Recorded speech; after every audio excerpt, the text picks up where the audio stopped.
그러면은 이제 뭐 슬슬 우리가 어쩌다 대학원생이 됐는지 뭐 그런 얘기도 좀 해보죠.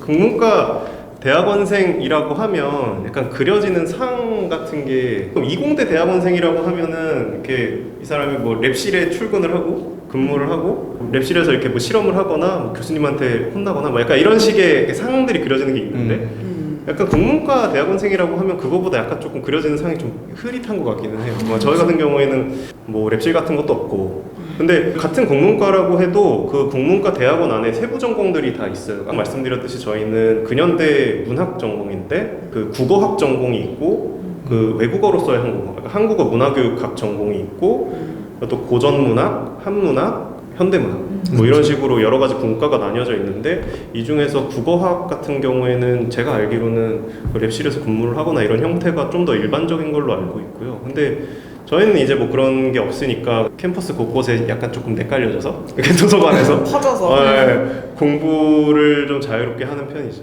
장단점은 있는 것 같아요. 자유롭게 공부를 할 수 있는 분위기가 있는 거는 있지만 다른 한편으로는 약간 조금 소속감이 애매하다 뭐 이런 문제도 좀 있는 것 같고 그 랩실 근무도 안 하니까 약간 뭐 경제적인 불안정 같은 것도 좀 있는 것 같고 뭐 그런 것 같은데 좌우간 뭐 다들 어쩌다가 대학원생 되셨나요? 저 같은 경우는 사실 제가 진로를 정말 너무 많이 바꿔가지고 좀 민망하긴 한데 저는 이제 학부에서 국문학을 전공을 했었고 한국문학번역원이라는 곳에서 직장 생활을 2년 반 정도 했었어요. 근데 결국에 이제 국문과 대학원을 오게 됐는데 이걸 선택하기에 있어서까지 망설임이 없었다고 하는 건 좀 거짓말일 것 같고요.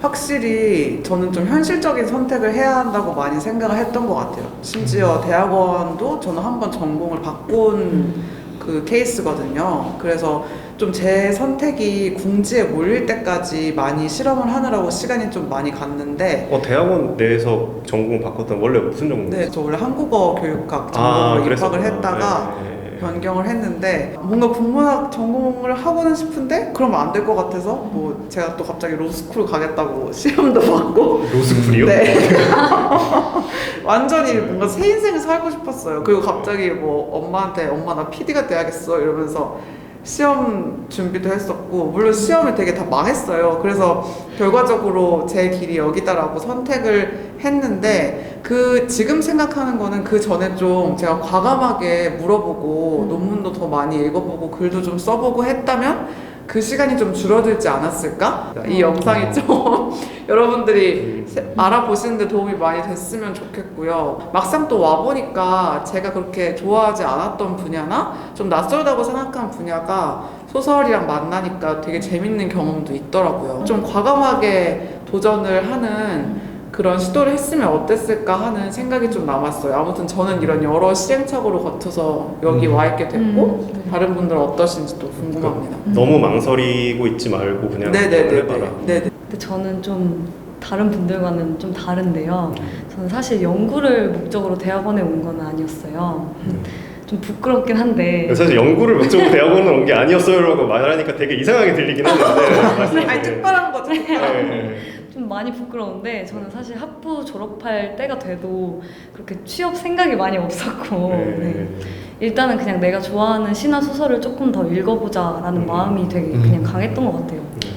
그리고 그때는 또 제가 창작에도 뜻을 좀 두고 있었던 때라 일단 대학원이라는 적을 두고 거기서 이제 문학 공부도 하고 창작도 계속해서 전념해보면 조금 제 죄책감도 좀 덜지 않을까 그런 생각에 일단은 대학원에 왔던 것 같아요. 그래서 누가 석사 때는 누가 저한테 너는 현실 도피로 대학원 왔구나 뭐 이렇게 말을 해도 저는 사실 그렇게 할 말은 없었거든요. 아니 뭐 그럴 수 있죠. 그런 거를 왜 해요, 그 사람? 그러게. 지금도 창작을 하시나요? 근데 지금 막상 이제 제가 현재 고민이 좀 그런 건데요. 일단 창작을 위해 대학원에 왔는데 연구가 그래도 재미있다고 느껴져서 앞으로 이제 어떻게 이 두 개를 병행을 할지에 대한 고민을 하고 있어요. 사실 저는 이제 학부 때부터 시랑 소설 창작을 하면서 문학 공부를 한 케이스라 운이 좋아서 좀 몇몇 대학에 문학상을 타기도 했고. 와. 아니 근데 사실 이런 게 되게 네. 대단한 거라서. 중요하죠. 너무 대단한 거. 창작과 비평이 주최하는 그런 대산대학 문학상에도 최종심에 오른 경험도 있기도 해요. 근데 또 아마 대학원을 생각하시는 분들 중에 이렇게 저처럼 처음엔 이제 등단을 목적으로 하시는 분들도 대학원 생각을 하고 계실 거라고 생각을 해서 많이 계실 거예요, 네. 사실. 이 얘기를 일단 꺼내긴 했는데, 근데 그때는 또 저는 대학원에 대한 정보를 아는 게 별로 없어서 그냥 많이 소설을 읽고 많이 쓰면 제 작품을 쓰는데도 도움이 되겠지 라는 좀 아니란 생각으로 일단은 대학원에 진학을 했는데, 실제로 좀 다녀보니까 그런 건 아니더라고요. 대학원에서 하는 공부는 일단은 연구를 위한 공부지 작품을 쓰는데 직접적으로 도움이 되는 건 아닌 것 같았어요. 근데 물론 이제 그런 공부가 내 창작에 영향을 미칠 수 있지만 논문이나 작품이라는 그런 실질적인 결과물이 그 차이가 너무 크기 때문에 그러니까 연구의 결과물로서의 네. 논문과 이제 창작 활동의 결과물로서의 작품, 네. 이 결과물의 성격이 너무 다르다. 네, 그런 것 같아요. 네.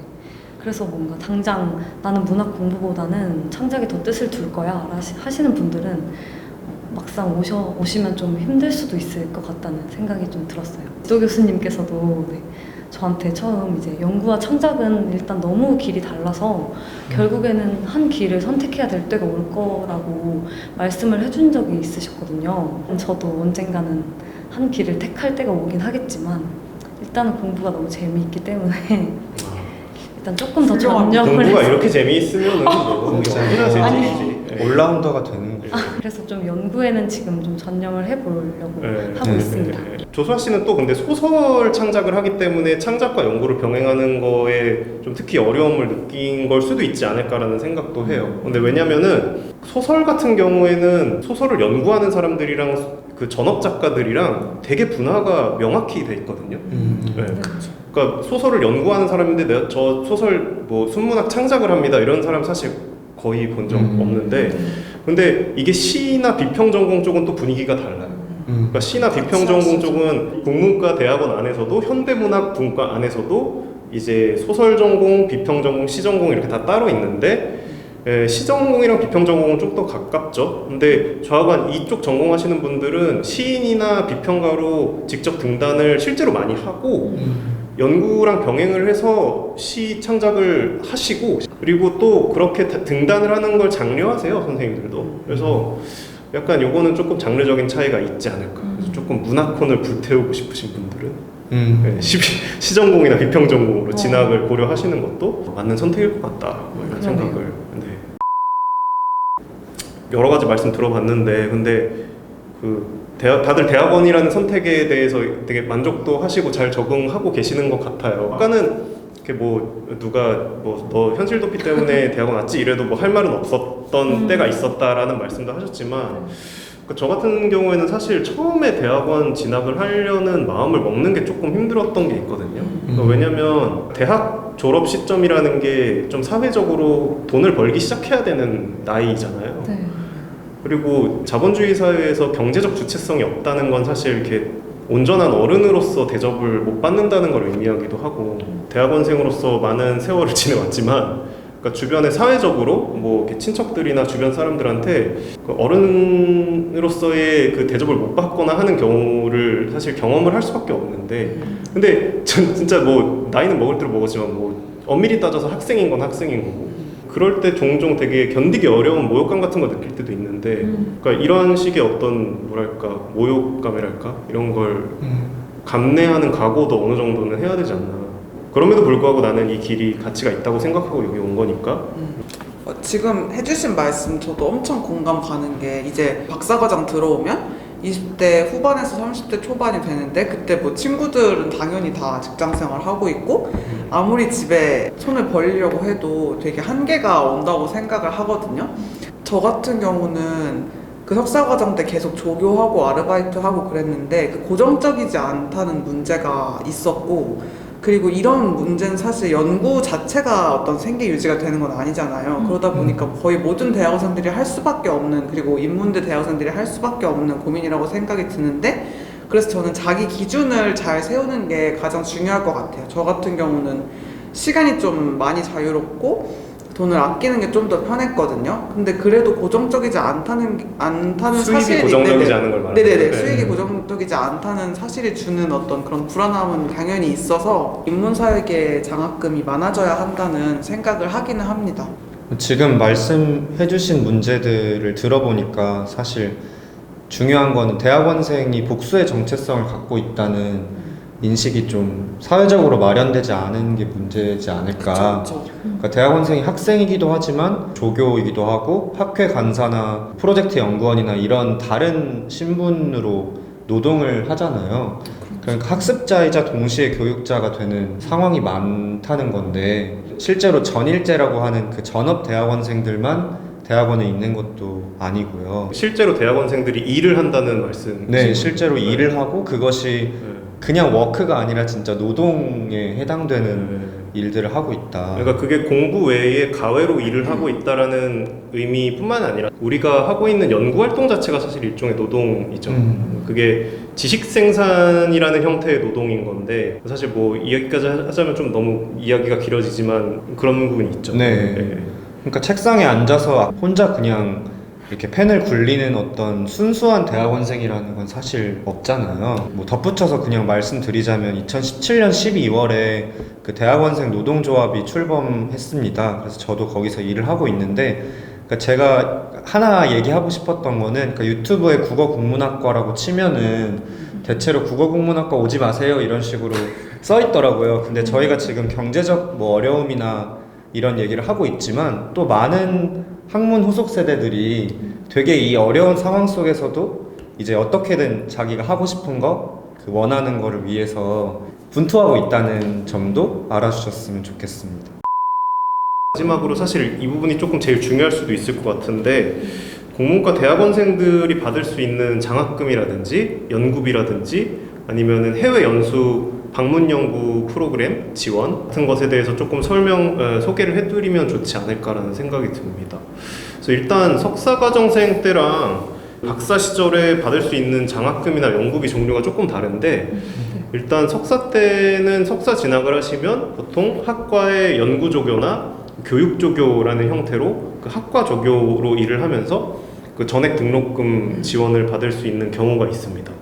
그리고 그 외에는 국문과가 조금 인원이 많다 보니까 다른 과의 연구조교로 차출이 돼서 가는 경우도 있고요. 지금 석희지 씨 같은 경우는 그렇게 하고 있습니다. 네, 도고동문과 조교로 지금 일을 하고 있는. 그 외에는 이제 학과 바깥이지만 교내 기관인 곳에서 그 대학원생 조교로서 일을 할 수도 있습니다. 그래서 석사과정 때도 꽤 나름 이곳저곳에 조교 자리가 있는데 기본적으로는 조금 뭐 몸으로 떼어야 되는 그런 게 있지만 박사과정 진학하고 나면은 조금 선택의 폭이 많이 넓어집니다. 학교 바깥에서 받을 수 있는 장학금이 많아지고 특히 한국연구재단이라는 기관이 있는데 거기서 주관하는 그 프로그램들이 많아요. 근데 지금은 없어진 걸로 아는데 뭐 글로벌 박사양성 프로그램 같은 거라든지 그러면 이번에 새로 생긴 박사과정생 연구장려금 이런 거 같은 경우에는 물론 경쟁력은 되게 세긴 하지만 월 200 가까이 지원을 해주는 그런 프로그램들이 있고 그 외에는 인문사회 연구교수 B형이라는 프로그램도 있어요. 이거 같은 경우에는 석사 학위를 취득한 이후에 이제 논문 실적 하나 혹은 그에 상응하는 실적 하나만 있으면 지원을 할 자격이 되는데 이거 같은 경우에는 1년 동안 월 한 150 정도는 받을 수 있는 프로그램인 것 같습니다. 아무튼 이 외에도 뭐 나중에 우리가 뭐 BK21 선정이 다시 고대가 다시 되면 BK 장학금 같은 것도 받을 수 있겠지만 어쨌든 잘 찾아보면 사실 받을 수 있는 건 되게 많다라는 말씀을 드리고 싶고 그리고 또 국문과라고 하면은 뭐 외국 나갈 일이 없거나 뭐 외국어를 할 일이 없다고 생각하실 수도 있는데 의외로 되게 그렇지 않습니다. 그러니까 실제로 뭐 일본이나 미국이나 독일 같은 곳에서 그쪽에서 한국학을 하는 분들이 계세요. 그러니까 거기서 한국학을 하는 분들이랑 교류를 하고 나도 직접 나가가지고 같은 시기 문학 같은 걸 보면서 한국 문학 그 시기 한국 문학에 대한 더 명료화된 시각을 얻을 수도 있는 거고요. 그런 경험이 도움이 되게 많이 되는데 해외 연수로 갈 수 있는 프로그램도 지원을 받을 수 있는 경우가 있습니다. 뭐 가령 일본 같은 경우에는 그 국제교류기금 아니면 이란문화교류기금 같은 데서 연구자들을 뭐 짧게는 한 2달에서 정말 길게는 1년 가까이 거의 체제비를 지원하면서 연구를 할 수 있도록 도와주는 그런 프로그램도 있으니까 잘 찾아보시면 되지 않을까 생각합니다. 석희진 씨 같은 경우에는 올해 독일 가시지 않으세요? 네, 네. 제가 올해 9월부터 교환학생이 예정되어 있는데 저는 이제 그 장학금을 다 떨어지는 참사가 발생해서 뭐 이런 다른 지원은 받지 못했지만 독일 튜빙겐 대학 한국학과로 교환학생을 가게 되었어요. 한국학과가 좀 규모가 있는 편이어서 거기서 공부하고 계신 선생님들이랑 교류도 많이 하고 또 그 대학에서 수업도 듣고 그렇게 좋은 기회를 많이 얻을 수 있다라고 생각이 들거든요. 꼭 국문과 대학원생이라고 해서 한국 현대문학 안에서만 생활하는 게 아니라 이렇게 외국어 공부를 하고 다른 학자들과 교류하는 게 또 하나의 굉장히 큰 메리트라고 생각이 들어요. 그래서 저 같은 경우는 지금 뭐 교환학생 준비도 하고 그럴 겸 다른 학과에 있는 대학원 수업도 그 동문과 대학원 수업도 듣고 있는데 어떤 텍스트를 원문으로 읽고 또 영어로 읽고 또 한국어로도 같이 비교를 해보면서 훨씬 더 내가 정리할 수 있는 양도 늘어나고 그 질도 당연히 더 좋아지고 그 어려움만큼 좀 저한테 남는 게 맞는 것 같더라고요. 그래서 이런 외국어 공부를 국문과에서 한다는 것이 많은 도움을 줄 수 있다고 생각이 들고요. 그리고 특히 최근에는 그 한국 문학 작품이 컨텐츠화되는 경우가 굉장히 많고 한국 문학이라는 것 자체가 무엇인가 이런 논의가 많기 때문에 예를 들면 뭐 이민진 파친코도 있고 그 다음에 최근에 아예 한국계가 아닌데 한국에 대해서 소설을 쓴 뭐 리사 씨의 해녀들의 섬 이런 소설도 있고 되게 많더라고요. 그래서 그런 소설들을 읽고 내 생각들을 넓히는 과정이 국문과에서도 언제든지 할 수 있고 또 그게 굉장히 재밌다 이렇게 좀 말씀을 드리고 싶어요. 지금까지 저희 뭐 고대 국문과 대학원 특히 현대문학 전공생들의 네. 이런저런 이야기들 좀 자유롭게 편하게 말씀드렸는데 도움이 되셨기를 바랍니다. 저희 고대 공론은 더욱 재미있는 콘텐츠로 재밌는 컨텐츠로 재미있는 콘텐츠로 돌아올 수 있도록 하겠습니다. 네. 기대 많이 해주세요. 감사합니다. 감사합니다. 감사합니다. 고생하셨습니다.